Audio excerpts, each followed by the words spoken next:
양악수술이라 하면 사실은 교정 또는 교합의 정상화, 턱뼈의 위치의 교정 또는 얼굴의 전체적인 균형을 봐가면서 할 수 있는 수술이라고 할 수 있겠습니다. 사실 돌출입 수술이라 하면 어떤 이런 전체적인 균형이라기보다는 튀어나온 입, 여기에 조금 더 포커싱을 둬서 하는 인매 쪽에 가까운 수술이라고 할 수 있겠습니다.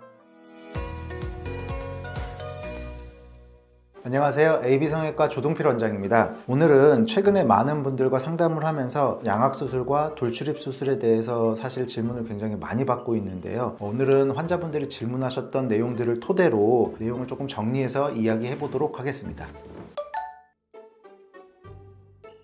일단은 크게 4가지 정도로 구분해서 설명을 한번 드리겠습니다. 양악수술이라 하면 상악과 하악, 우리가 위턱과 아래턱을 수술하는 방법이라고 할 수 있겠고요. 또한 돌출입이라 하면 앞니, 그 다음에 송곳니까지 이루어지는 앞쪽에 있는 돌출된 잇몸과 치아를 넣었다 뺐다 하는 수술이 돌출입 수술이라고 할 수 있겠습니다. 또한 이동 목적에 따라서도 조금 틀린데요. 양악수술이라 하면 사실은 교정 또는 교합의 정상화, 턱뼈의 위치의 교정 또는 얼굴의 전체적인 균형을 봐가면서 할 수 있는 수술이라고 할 수 있겠습니다. 사실 돌출입 수술이라 하면 어떤 이런 전체적인 균형이라기보다는 튀어나온 입, 여기에 조금 더 포커싱을 둬서 하는 인매 쪽에 가까운 수술이라고 할 수 있겠습니다. 사실 난이도와 회복에 관해서도 구분을 조금 해볼 수 있는데요. 아무래도 양악수술이라 하면 범위 자체가 상악과 하악을 다 같이 수술하기 때문에 비교적 회복 기간이 조금은 길고 수술 자체가 돌출입 수술에 비해서는 조금 더 복잡합니다. 돌출입 수술이 할 수 있는 범위는 양악에 비해서는 수술 범위 자체가 조금 좁고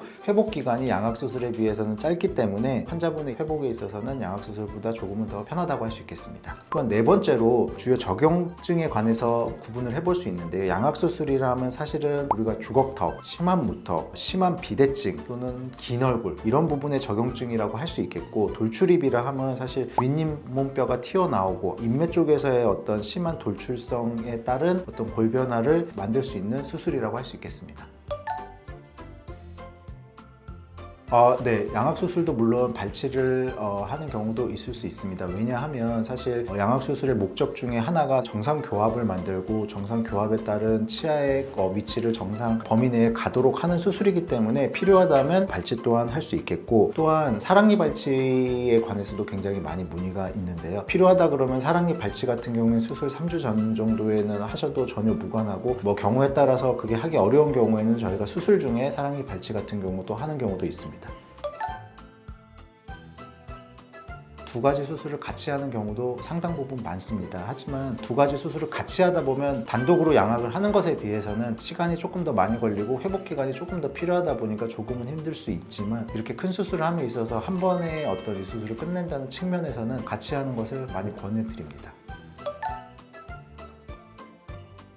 수술할 때는 일단은 양악을 먼저 하고 교합이나 이런 부분들을 많이 맞춰 놓은 다음에 윤곽을 하는 것이 보편적입니다. 윤곽이라 하면 사실은 저희가 이제 광대 축소술, 그 다음에 사각턱 축소술, 그 다음에 턱끝 수술, 이렇게 3가지를 하는 거고요. 그 다음에 양악이라 하면 상악 수술, 그 다음에 하악 수술이라고 할 수 있겠거든요. 옆쪽을 많이 하는 수술이 윤곽 수술이라고 할 수 있겠고요. 그 다음에 앞뒤로 많이 왔다 갔다 거리는 수술을 양악 수술이라고 할 수 있겠습니다. 아무래도 그러다 보니까 고정핀 자체의 위치나 방향도 굉장히 많이 틀리고, 사실 고정핀의 모양도 조금은 틀릴 수 있습니다.